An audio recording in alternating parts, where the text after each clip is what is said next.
বারবার করে লীগ ধর জবাই কর। আমরা এখানে লীগের কে ছিলাম? যতদিন আমরা বেঁচে আছি, যদি সংখ্যায় একজনও হই, তারপরে আমরা মুক্তিযুদ্ধকে, বঙ্গবন্ধুকে ধারণ করে লালন করে এই বাংলার মাটিকে আমরা পড়ে থাকবো। এবং আমরা যতদিন বেঁচে থাকবো, বঙ্গবন্ধুর অস্তিত্ব এই বাংলা থেকে নিশ্চিহ্ন করা অসম্ভব। তারা যতই নাচন কুদন করুক, যতই হামলা করুক, আমাদেরকে দাবায় রাখতে পারবে না তারা। আমাদের একজন বিশ্ববিদ্যালয়ের একজন শিক্ষার্থীকে বঙ্গবন্ধুর 7 মার্চের ভাষণ চালানোর জন্য শহীদুল্লাহ হলের সামনে থেকে আজকে দুপুরে গ্রেফতার করা হয়।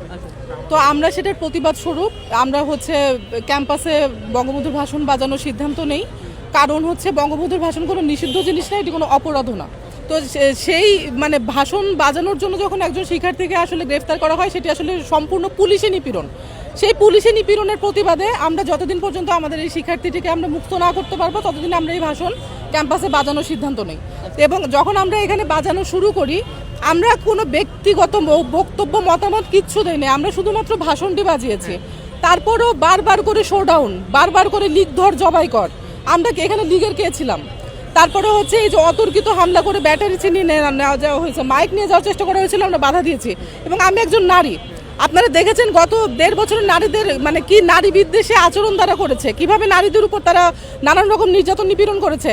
আমাকে বাঁচাতে যে আমার সহযোদ্ধারা আহত হয়েছে। তো এই যে যারা নারী বিদ্বেষী, তাদের চরিত্র আমরা 71-এও দেখেছি, আমরা বর্তমানেও দেখছি। এবং কারা আসলে স্বাধীনতার বিরোধিতা করে, কারা বঙ্গবন্ধুর অস্তিত্বকে ভয় পায়, সেটিও আমাদের কাছে দিনের আলোর মতো স্পষ্ট।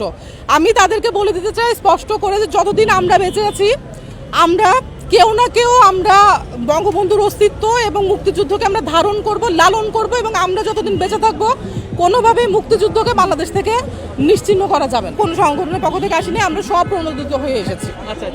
আসলে কারা 32 ভেঙেছে, কারা বিভিন্ন জায়গায় বঙ্গবন্ধুর ভাস্কর্য ভেঙেছে, সেগুলো তো আপনারা দেখেছেন। তো সেই ক্ষেত্রে আসলে এই কাজগুলো কারা করছে কিংবা কোন মতাদর্শের মানুষজন করছে, সেটি আসলে দিনের আলোর মতো পরিষ্কার, এটি নিয়ে বলার কিছু নেই। আমরা এখানে অবস্থান করছি এবং আমরা বলেছি, আমরা সেই সিদ্ধান্তে অটল আছি যে আমাদের শিক্ষার্থী মুক্ত না হওয়া পর্যন্ত আমরা বঙ্গবন্ধুর ভাষণ বাজাবো, প্রত্যেকদিন বাজাবো। এখন পর্যন্ত আমরা জানি একজনকে আটক করা হয়েছে এবং আমরা তার মুক্তির দাবিতে আসলে এই অবস্থানটি করছি। আমি একা নেই, আমার সাথে আরো বাকিরা আছেন। আমাদের মূল চাওয়া পাওয়া আসলে গত 1.5 বছরে যেইভাবে 24 এবং মুক্তিযুদ্ধকে 71কে মুখোমুখি করা হয়েছে, সেটির বিরুদ্ধে একটি শক্ত বার্তা দেয়া যে 24 এবং 71 কোনোভাবেই পরস্পর বিরোধী না।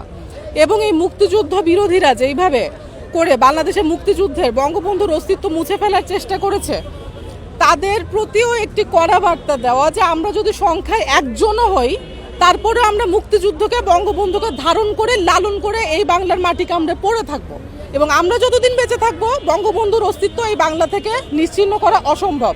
তারা যতই নাচন কুদন করুক, যতই হামলা করুক, আমাদেরকে দাবায় রাখতে পারবে না তারা। এই কথা আমি আগেও একাধিকবার বলেছি। আসলে ধরেন যে কারা 32 ভাঙচুর করেছে, কারা সারা দেশে বিভিন্ন জায়গায় বঙ্গবন্ধুর মুরাল ভেঙেছে, আপনারা সবকিছু জানেন। কারা মুক্তিযুদ্ধ বিরোধী, কাদের আসলে মুক্তিযুদ্ধ নিয়ে অস্বস্তি, সেগুলো আপনারা জানেন। তো এই ব্যাপারগুলো আসলে দিনের আলোর মতো পরিষ্কার, এখানে আলাদাভাবে কিছু বলার নেই।